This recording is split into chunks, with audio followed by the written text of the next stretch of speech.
ओम अज्ञानतिमिरन्दस्य ज्ञानशलाकया चक्षुरुन्मिलितं येन तस्मै श्रीगुरवे नमः।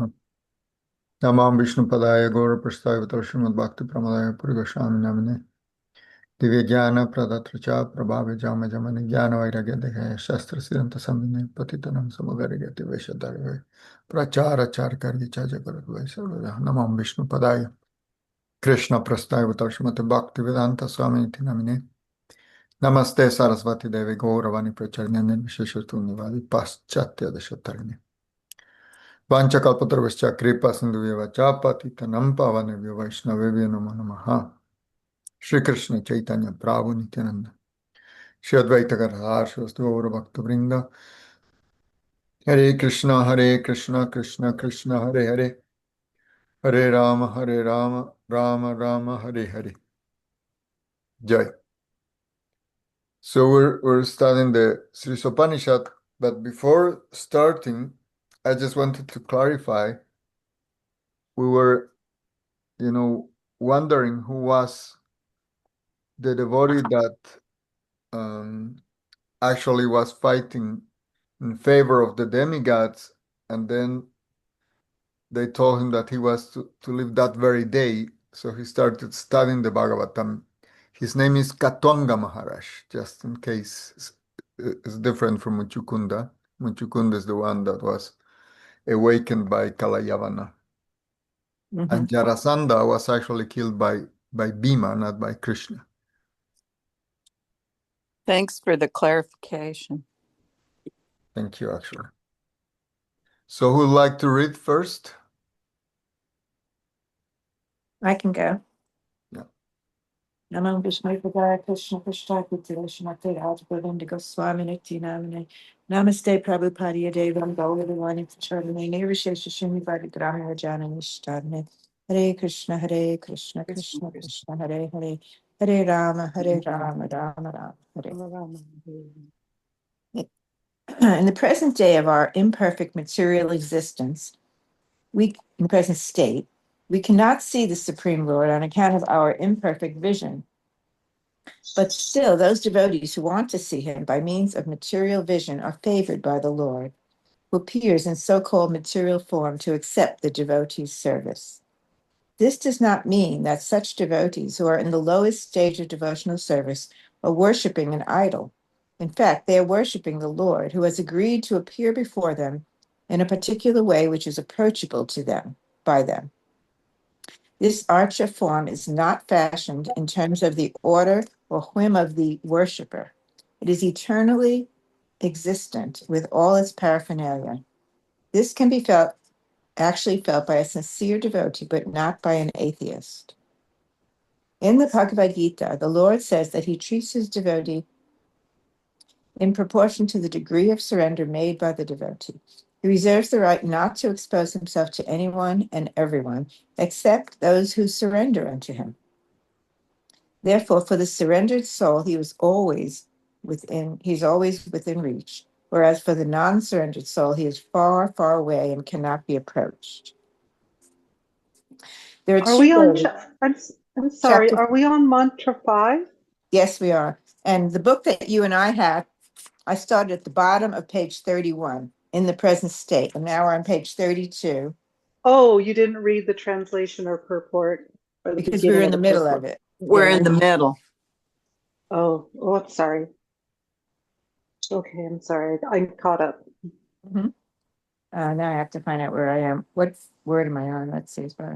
There are two words in the revealed scriptures which are important in this connection: saguna and nirguna, with qualities and without qualities. Saguna does not mean that the Lord becomes subject to the laws of material nature when he appears, although he has qualities and appears in the material form. For him, there is no difference between material and spiritual energies, because he is the source of such energies. He is the controller of the different energies, and as such, he cannot at any time be under their influence as we are. The material energy works according to his direction, and therefore he can use the material energy for his purpose, but without ever being influenced by any of the qualities of his energies. nor for this purpose does he become a formless entity at any time. Ultimately, he is the eternal form, the primeval Lord, and the impersonal representation, or Brahman effulgence, is the glow of his personal rays, as the sun's rays are the glow of the sun god. When the boy saint Prahlad Maharaj was in the presence of his atheist father, his father asked him, "Where is your God?" The child Prahlad replied that God resides everywhere. The father then angrily asked whether his God was within the pillar of the palace, and the child said, "Yes." At once, the atheist king broke the pillar in front of him into pieces, at which the Lord appeared as Narasimha, the half man, half lion incarnation, from within the pillar and killed the atheist king. This means that the Lord is within everything, which is created by his different energies. And by his inconceivable power, he can appear at any place in order to favor his sincere devotee. Lord Narasimha appeared from within the pillar, not at the order of the atheist king, but by the wish of the devotee Prahlad. An atheist cannot order the Lord to appear, but to show mercy to his devotee, the Lord can appear anywhere and everywhere. The Bhagavad Gita confirms this in the statement that the Lord appears to vanquish the unbelievers and to protect the believers. To vanquish an unbeliever, of course, the Lord has sufficient energies and agents who can do the work. But to favor the devotee is a pleasing task for him, and therefore he descends as an incarnation. He does so only to favor his devotees, then, and not for any other purpose. In the Brahma Samhita, it is said that Govinda, the primeval Lord, enters everything by his plenary portion. He enters the universe as well as the atom of the universe. He is outside in the Virata form, and he is within as Antaryami. As Antaryami, he is witness of everything that we are doing, and he gives us the result of our actions as karma pala. We ourselves may forget what we have done in previous lives, but because the Lord is the witness of our actions, the result of our actions is always there. And we have to undergo the reactions all the same. In fact, there is nothing except God within and without. Everything is manifested of his different energies, like the heat and light of fire, which means there is a oneness among the diverse energies. In spite of this oneness, however, the Lord enjoys in his personal form all that is enjoyable to the little senses of the little part and parcel living entities. J. Rivo. So, any questions on these topics? I wanted to say that the movie really helped when we saw Prahalad seeing Krishna everywhere. Remember that? Okay, you see, Yes, everywhere he looked, there was this incarnation right there, and that What really movie are helped. you talking about? I'm sorry. Narasimha. we went and saw it on Friday. Oh, there And wasn't an announcement that I saw about it. Oh. It's called Mahavatar Narasimha, and it's near you actually. We went near Lambity lives, but there's some theaters. There's Pflugerville Theater and a Cedar Park. I guess Pflugerville will be the closest to you. I think you can actually find the entire movie on YouTube. But it was quite something for us to see it on that huge screen. Yeah, you have to go to the And theater. it's all AI. It's all AI. Oh, So it really was an incredible visualization. But it was really violent. That's why I was saying to Harry Prayasi, I can't believe that Ruchika let her kids go. Yeah, it was very intense, but it was great. It was so great. We kept saying, "Oh my God, that was so great." Yeah. I really like the part where he saw Vishnu. Oh, that was so amazing. Amazing. was there an announcement about it that I No, we just missed? happened to see it. I just happened to see it online on Facebook, I guess. We just kind of Oh, did it last minute. Yeah, and then we said, "Oh, oh, why don't we just go?" And then I called Nilambidi because in her area, and she said, "Yeah, I'll come," and we just went. Oh, I thought about calling you, but I didn't think you were going to drive all the way out to Lakeway. well, you never know, but You never know. It was last minute, though. Yeah. But yeah, but you might be able to catch it online, and then definitely you and Hari Priya might want to go see it up there at Yeah, the theater. At the Pflugerville Theater. mm, But you have to see it. It's just amazing. Rangapuri sent me a picture of his daughter and all the devotees in Gainesville who went to see it together. There was what do you say, Rangapuri? Like maybe 20 people or more that went? Yeah, probably even more. 30 people. They took Yeah. a group photo. And the really great thing was they referenced Srila Prabhupada in the credits in ISKCON. The first one, too. He was the top credit. Yeah. It wasn't made by ISKCON, but they were referenced that they used their materials. Yeah. to check it out.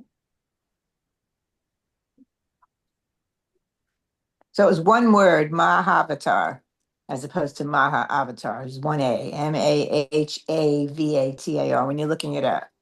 And then Okay, thank they you. spelled it Nri, no, Nrsimha. Nursing home. Yeah, You can see I'll have to. clips online too. There's clips. Yeah, but maybe we'll go and see it here somewhere. Yeah, it's much better in a theater. Online, it wouldn't you Yeah, I would think wouldn't get the so. whole Big. effect. Yeah. Yeah, yeah. It was very 3D and you felt like, whoa, it's like so amazing. It was I don't think scary. it was scary. I don't think we could have taken it if we had those glasses and they made it like that. What would you call that? Was that That's called 3D, I think. No, it wasn't that. It was just it was the first time I think any of us had ever seen an AI movie. It's all AI. but it said it was 3D on the credits. Oh, So did it? Oh, well, maybe. but it didn't have the glasses, so it wasn't like you when you go to that. Oh, the IMAX theaters wasn't like that. Hmm. Although that was a theater, they had the glasses, but they said that one wasn't that. All this Anyway, new technology. yeah, really putting it to good use. Okay, Rangapur, did you want to comment on mantra 5? Sure. So, uh, in the purport, Srila Prabhupada is given the example of the sun, like the presence of God. In other occasion, he gave the example of the train. When the first train, was coming in India, after they built some railroads, at least the first one to come to Calcutta, he said that uh, from far away people saw the light of the train because it was evening time. So people were speculating, oh, the train is a light. So Prabhupada says also that the first understanding you have of God is from far, and you identify God with a light, something nice, but Mm. nothing very specific. Then when the train was coming closer, some said, "Oh, it's like a big snake," you know, and so they could identify that was not just a light, but was some being that was, driving the light. So he said that's next stage. So that's when you see the Lord as Paramatma in your heart and you're coming closer. Then he said, finally the train arrived. And then, the driver came out. So everybody could see the driver of the train. So he gave that example that actually the connection with Bhagavan, with the Supreme Lord Himself, is something that comes when you are actually very close and you are like enabled to see that driver. So there are three different levels of approach God. So that's another way to see it. I love that example. Yes, Prabhupada's expert in giving very good examples. And then also in the purport, he's saying we cannot expect an atheist to give orders to the Lord, like show it to me, show, who Mhm. are they to order that? You know, even we cannot give orders to, ordinary authorities, local authorities. We cannot go say, hey, call on the phone, say, hey, mayor, come to my house. I want you to see, because we have some problem with the drain and you're actually in charge of this office. So most likely he will not come, probably, won't even answer the phone. Somebody will be the secretary or something, will direct to the department in charge of that. So in that sense, to approach directly the Lord is not easy. And that's why it comes the point of the agent of the Lord. So it's way easier to find an agent of the Lord to connect us to God. But it's not because he cannot do things that we want him to do. It's because we do not have the connection. So Mhm. that's also something that was mentioned elsewhere. And What about finally, oh, sorry, go ahead. when people pray, Yeah, like then, Christians when they pray? Who's yeah, hearing those so prayers? the Lord sends somebody. Uh-huh. But So the Lord hears the prayers? absolutely, but again, in his form is antaryami, as precisely was said by uh, Prabhupada in the purport. So it's the Paramatma that is in everybody's heart that's actually directing the living entities. It's not yet the Supreme Personality of Godhead. That will take a while to connect with. So it's But the Paramatma that hears your prayers? yes, Okay. and because the Paramatma is also in everybody's heart, so he directs somebody to come to you, or somebody to connect you, or some information to come to you. Something will happen in your life, through that agency. Mhm. So But are all prayers answered in some way or form? absolutely, Really? Hmm. absolutely, nothing goes in vain. We may not hear, we may forget, and we may not be able to understand, but it's given. And again, another example uh, is that if you're lost, your boat sank in the ocean in the middle of, I don't know, whatever, Atlantic or Pacific Ocean, and you don't see anything, then you start praying to the Lord, and then the Lord sends you a log or a table where you can hold on, but you can say, oh, no, no, no. You keep praying, say, oh, please send something. And then he sends a boat, and then you don't take advantage of the boat. You keep praying. Then, sends a helicopter, but you don't see, oh, this helicopter is not God. So you keep on praying, and then you die. And then you go and say, hey, what happened? I was praying very hardly. And then the Lord says, okay, I sent first the log, then I sent the boat, then sent the helicopter. You didn't take advantage of that. So what you expected from your prayer? So whatever it comes, we have to take as the mercy of the Lord. Will not come necessarily the way we are asking, because he knows better how Mhm. to do stuff. Mm. Good. Yeah. So, and the last thing Prabhupada is mentioning here is the Virat Rupa, the universal form of the Lord. In one sense, that universal form is in the imagination, because before we come to this real personal aspect of the Lord, we have to go through stages.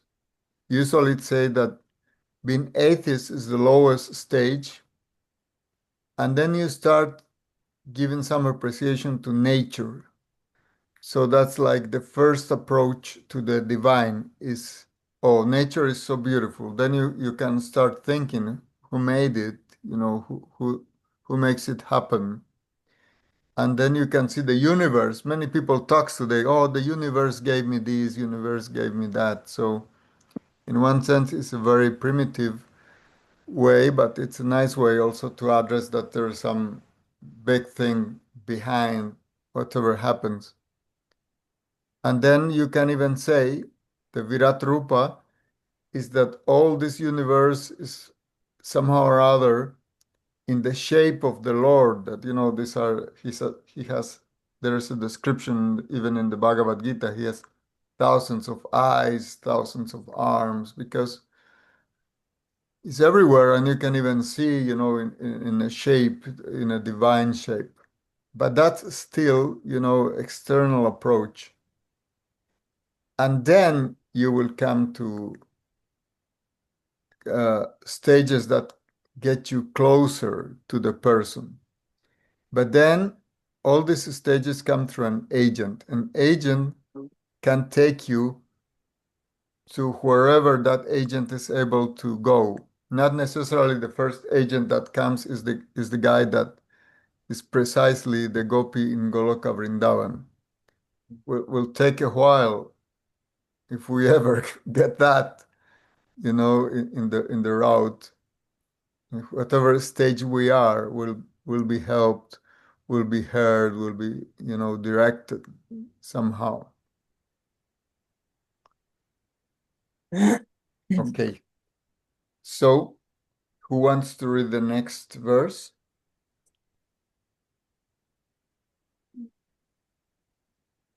I'll read the next verse, mantra 6. Yes. Okay.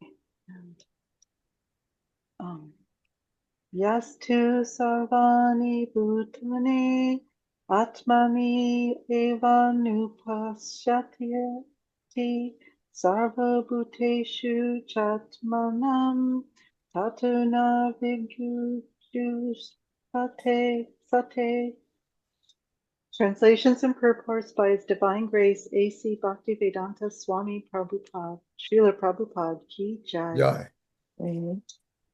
A person who sees everything in relation to the Supreme Lord and sees all entities as his parts and parcels, and who sees the Supreme Lord within everything, never hates anything nor any being. Purport. Here is an explanation of the Mahabhagavata, the great personality who sees everything in relation to the Supreme Personality of Godhead. There are 3 stages of realizing the presence of the Supreme Lord. The Kanishta Adhikari, the person who is in the lowest stage of realization of the Lord, goes to one place of worship, such as a temple, church, or mosque, in terms of his particular type of religious faith, and worships there in terms of the scriptural injunctions. Such devotees think that the Lord is there at the place of worship and nowhere else. Such devotees cannot recognize who is in that position in the devotional line or in terms of realization of the Supreme Lord. They follow the routine formulas and sometimes quarrel among themselves, estimating one particular type of worship better than another. These Kanishta Adhikaris in the lowest stage of devotion are called materialistic devotees, or those just trying to transcend the material boundary to reach the spiritual plane.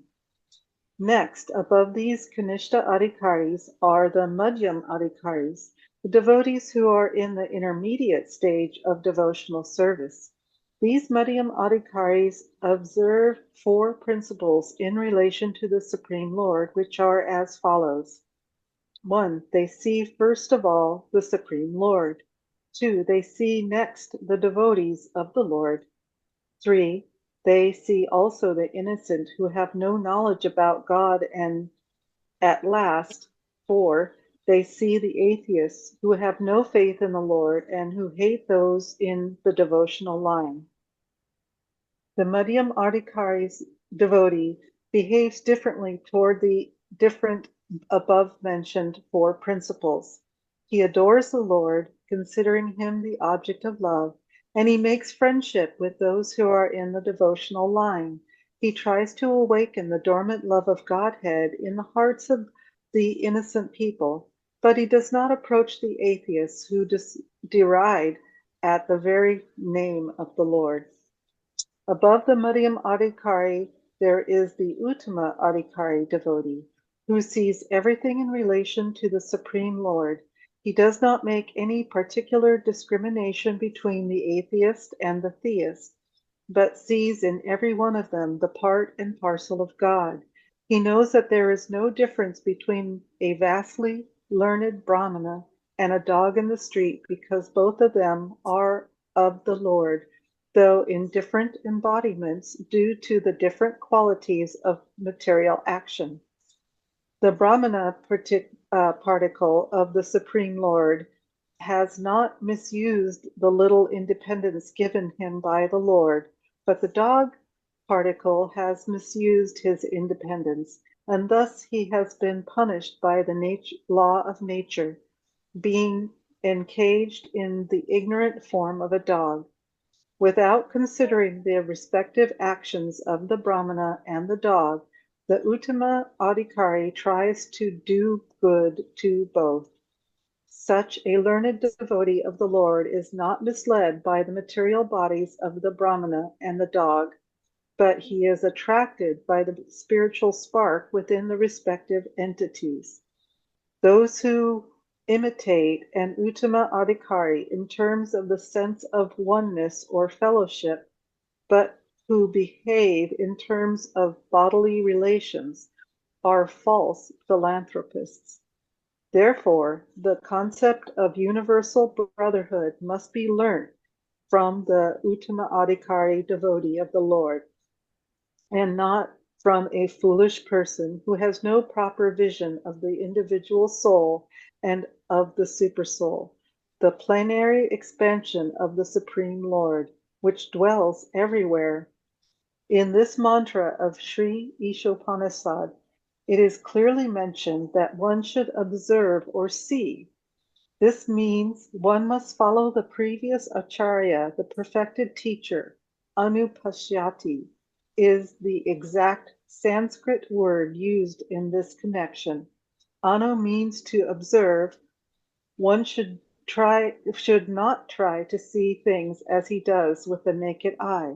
The naked eye cannot see anything properly due to its material defectiveness. One can see properly unless Cannot. one cannot see properly unless one has heard from a superior source, and the highest source is the Vedic wisdom spoken by the Lord himself. This truth is coming in disciplic succession from the Lord to Brahma, from Brahma to Narada, from Narada to Vyasa, and from Vyasa to many of his disciples. Formerly, there was no necessity of recording the message of the Vedas, because people of earlier ages were more intelligent and had sharper memories, and they could follow instructions simply by hearing once from the mouth of a bona fide spiritual master. At present, there are many commentaries on the revealed scriptures, but most of them are not in the line of Srila Vyasadeva, who originally taught the Vedic wisdom. The final, most perfect, and sublime work of Srila Vyasadeva is Srimad Bhagavatam, which is the correct commentary on the Vedanta Sutra. Similarly, there is the Bhagavad Gita, which is spoken by the Lord himself and which was recorded by Vyasadeva. These are the more important. These are the more important of the many revealed scriptures, and any commentary which does not conform to the principles of the Gita or the Srimad Bhagavatam is unauthorized. There is complete symmetrical agreement between the Upanishads, Vedanta, the Vedas, the Bhagavad Gita, and the Srimad Bhagavatam. Therefore, no one should try to reach any conclusion about the Vedas without being instructed by members of the line of Vyasadeva, or at least those who believe in the personality of Godhead and his diverse energies.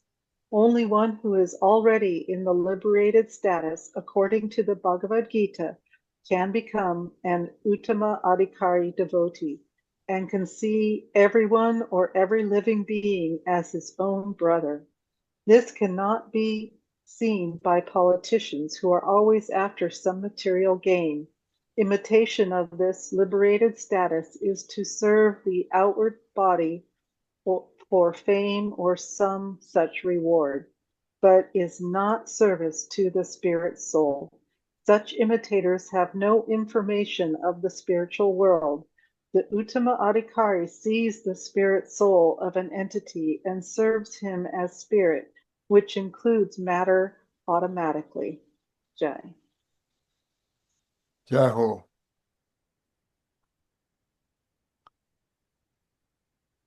Somebody wants to ask or say something? Then, I'd just like to hear your commentary on that. Okay, thank you. Well, again, other example given by Prabhupada on the difference of what we can see and what like a liberated person can see. He says, you know, some people is going in a car on a highway and suddenly the car stops.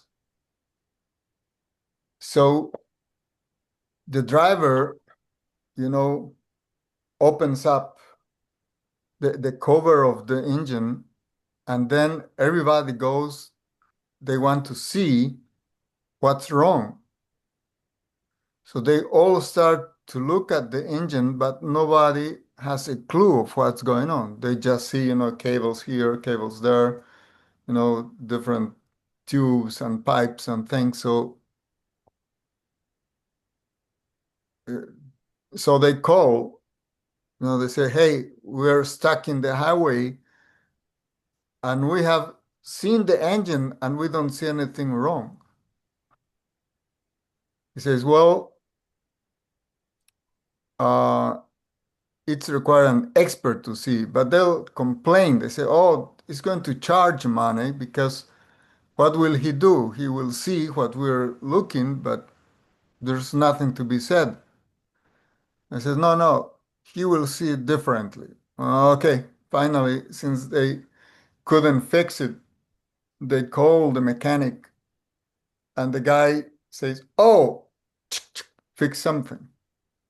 I said, oh, but we saw that. But you didn't know that that was the part that was, you know, to be moved. So in that sense, he says that the devotee has a different vision. Many people can look at the sky, at the sun, you know, at the landscape, but what everyone understands doesn't depend on the landscape, depends on the mind.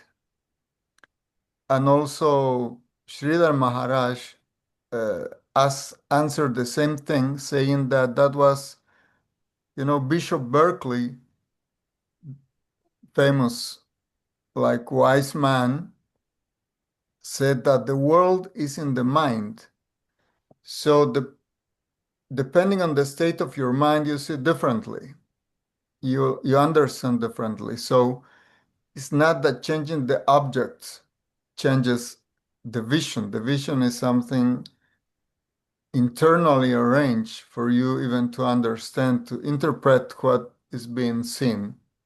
So, and in the same line, Prabhupada was saying that's why, and he mentions the politician here, Because if they don't have the vision, for example, they can create United Nations, they can create organizations of different sorts, save the earth, whatever, save the people, no more wars, no more this, no more that, but they cannot succeed. Even United Nations, he said, is a failure and will be a failure because they don't acknowledge God in the very first place, and then are not willing to abide by the orders or the injunctions given in the scriptures or given by God. So if those mandates are not followed by the creator of this thing, in the same manner that somebody that creates some device will tell you, turn on this thing first, do this thing after, then this will happen. In the same manner, because we didn't create this world, we cannot fix it. We don't know the purpose behind. Even if we're very compassionate, sometimes nice people says, "Oh, I want to stop the suffering of the people."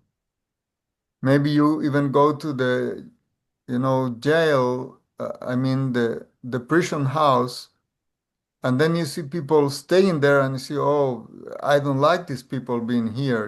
It's so sad. But what happens if you try to release any of them? You will be in trouble.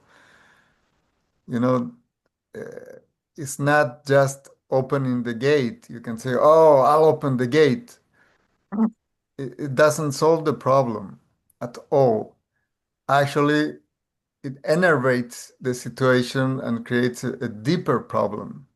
So, in the same way, without the agency of God, without the agency of the representative of God, you cannot do anything positive in this world. You cannot change anything that's beyond creation. And just the last thing, touching even the science, uh,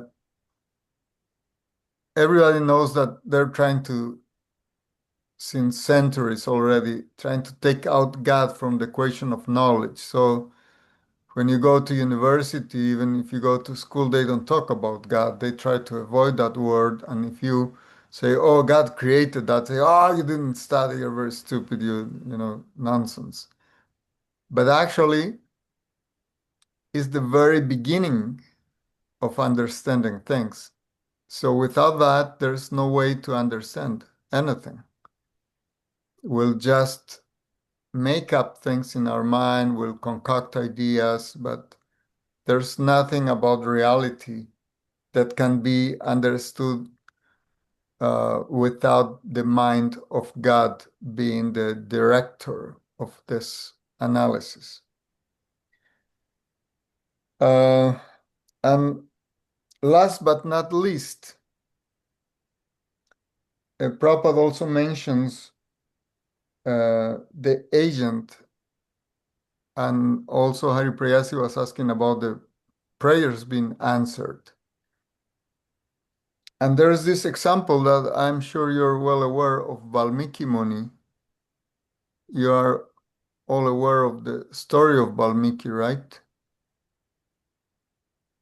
Um, yes. Yes, I was going to say I had just mentioned him a couple classes ago, and we had just spoken a little bit about him. Charu Chandrika, you can say something about Valmiki? I'd He have to wrote be the Ramayana, reminded. right? He Hmm? wrote the Ramayana. Um, I would have to be reminded a little bit of it. I'm sure I've heard of Valmiki a lot, but my layers of ghee sometimes slide off. Okay, so you'll owe me long story short.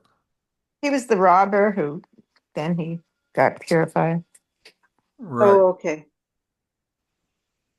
Yes. So actually, Wasn't he the hunter? No, that's Mer. He started with Yeah. an M. Murari, yeah. Oh, Valmiki stole the books or something. But oh, okay. I got it confused. Sorry. okay. Okay, so let me go shortly through the story of Valmiki. That's Yeah, very thank interesting you. and He comes was to the me. hunter, wasn't he? The hunter?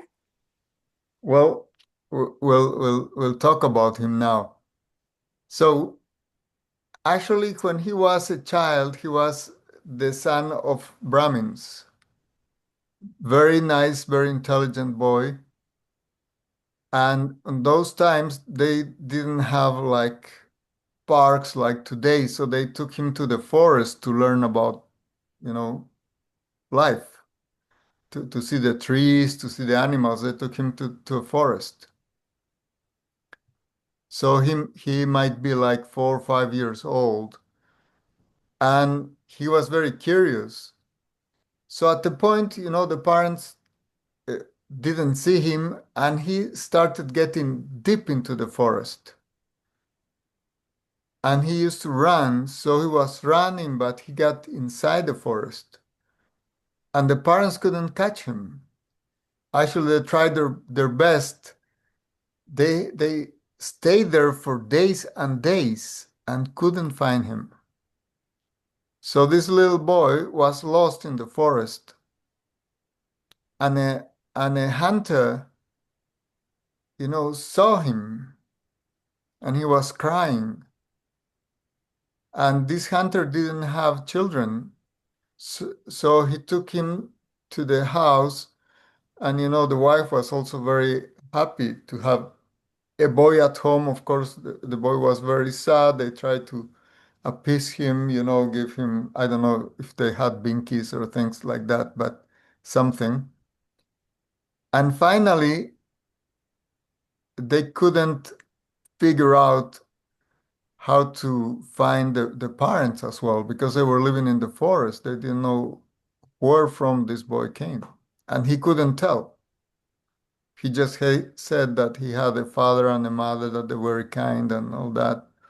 But so in the course of time, the connection was completely lost.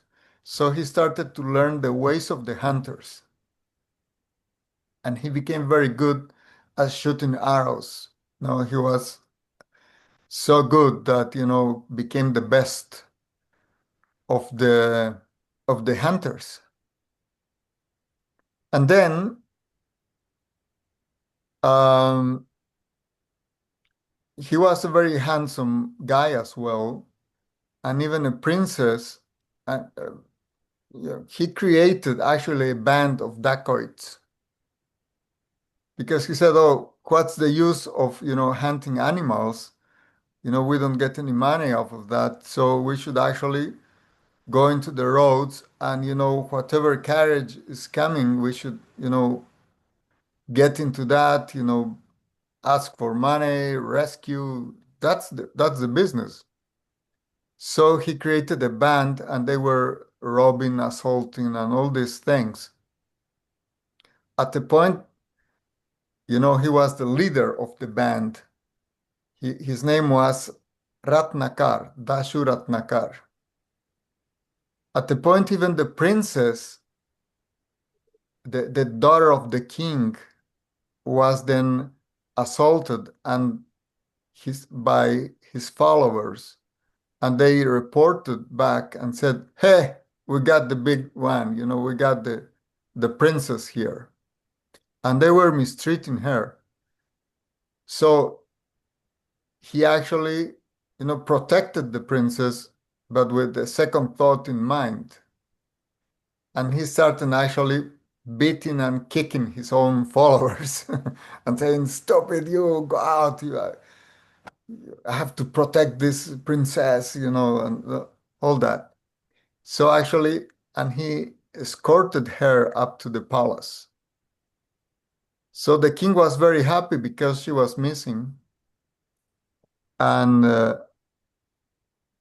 the princess also said, "Oh, this man saved me. He even, fought with the kidnapping guys, and it was a hero for me," like that.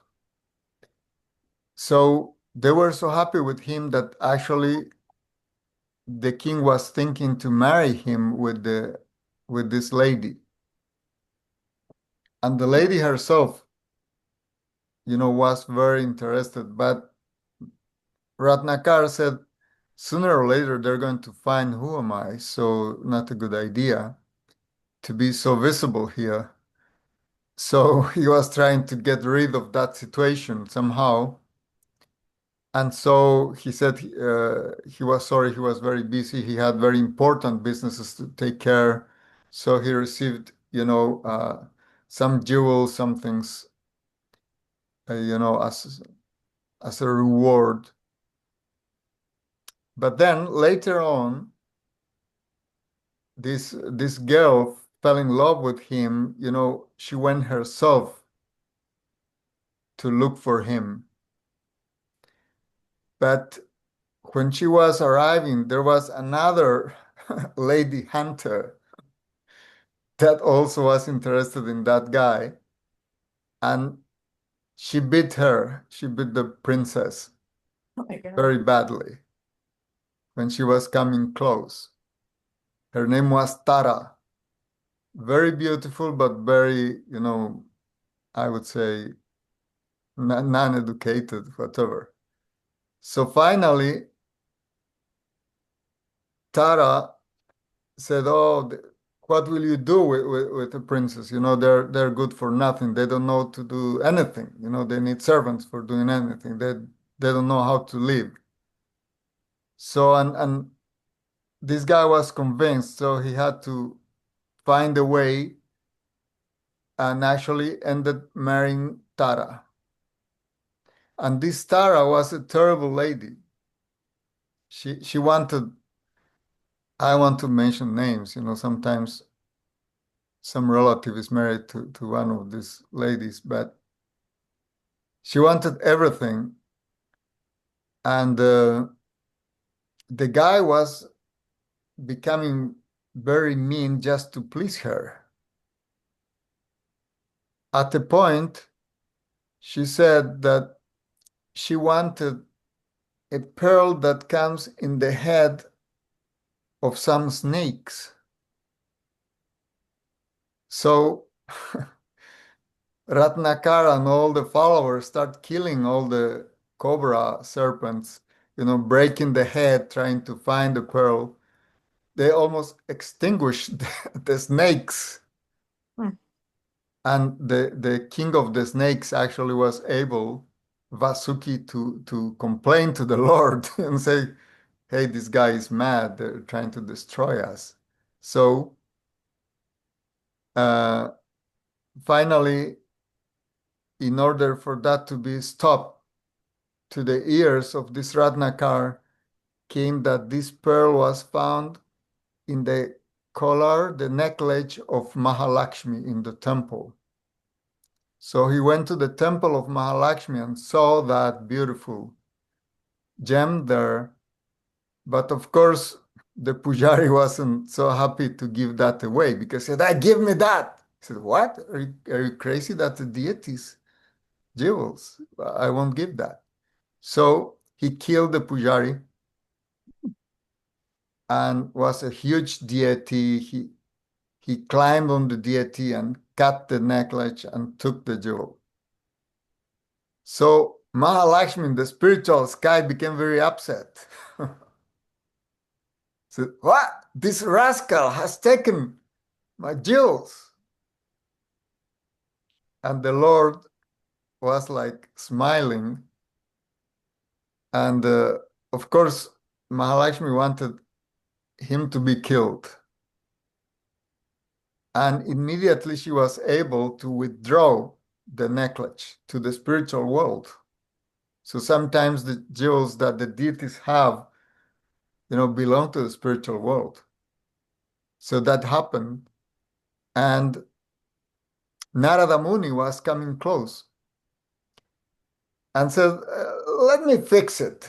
So the agent, again, sometimes by his own will, wants to help the conditioned soul. So that's the way that Ratnakar would find a different destiny because Narada Muni became interested in his case. So when Narada Muni got the blessing of the Lord, he even asked Mahalakshmi, "Oh, please give me the necklace. I have a plan. I'll do something." And so he came to planet Earth and went walking on this path where Valmiki was, assaulting, and he was very furious because he lost the necklace. He didn't know what happened with it. So when he saw Narada Muni, he said, "Oh, but this is a sadhu, oh, no money, it's a waste of time." But then Narada Muni said, "I have what you're looking for." And I said, "How will you know what I'm looking for? I don't even know you. And as I can see, you don't have any money, so I don't have interest." He said, "Are you looking for a necklace just in case?" "Oh, how do you know?" I said, "Well, I know some things." He said, "Then why are you stealing? Why are you doing these things? Don't you know the law of karma? You'll be punished terribly. And these crimes you're committing, each one of those crimes deserves sometimes lifetimes of suffering. Are you aware of that?" But then he said, "Oh, I'm doing that for my Tara. She likes this stuff." So, so why don't you ask her if she's willing to take that karma? "And also do that for my children, for my parents." "Okay, go ask them." And then he said, "Oh, you want me to go ask and then you go away? That's your trick." "No, no, if you want, you can tie me to a tree and then go ask and you untie me when you come back because I want to hear the response you get from them." So he went there and started asking, the children said, "Oh, my dear children, I have been stealing for you this. So please, could you take part of the karma I'm incurring?" And say, "Hey, daddy, you become mad. Why should we pay any karmas? It's your duty to take care of us." So he went to the parents also and said, "Oh, dear parents, I've been doing this to give you some money, but I've been told that there's karma, and would you be able to share this with me?" And then they said, "Ah, you ungrateful son, we're giving you life, and then you want to ask something from us in our old age? What kind of son are you? Get out of here." And finally he said, "Oh, my dear Tara, I gave everything for her, even resigned the kingdom. I could be now king probably. I'm sure she will appreciate." But then he went to Tara, and Tara said she was very intelligent. And she said, "Oh, I understand what you say, but I cannot help you." She said, "Why?" She said, "Because according to the Veda, the wife takes half the good karma of the husband, but she doesn't take the bad karma. So I cannot take that, even if I want. So no way." Goodness. So he came back and then told Narada the story. He said, "You're right. Nobody wanted to take the karma." So this is the beginning of the story of the deliverance of Valmiki. But again, is the intervention of the devotee of the Lord that came in his rescue. And in this case was because Narada was willing to. He actually interfered the desire even of Lakshmi Devi that wanted to kill this guy for being so misbehaved. So this is just to mention this example, but I see that as a clear example of Prabhupada, coming to us without us calling, "Lord, send us your representative," whatever. Probably we're doing every kind of nonsense, but he comes and then says, "Chant Hare Krishna, do this, do that, books here, temple there." So that's something I wanted to share with you, but of course we're coming close to time, and goes in the line of how we need the agent of the Lord to come to rescue us. That's a great example. I understand better now. Thank you. Well, thank you so much. Thank you. Okay, Jay, thank you. Hare Krishna. Hare Krishna. So, ladies, you're so kind. So I think it's time now, 11:30. Okay, So we can continue probably on Wednesday, right? correct. Yes. And we'll start with mantra 7. That was a good place to stop. Okay. Hare Krishna. Haribol, Dandavat. Haribo, Hare Dandavat, Krishna. Gaur Haribol. Radesham. Radhe Radhe.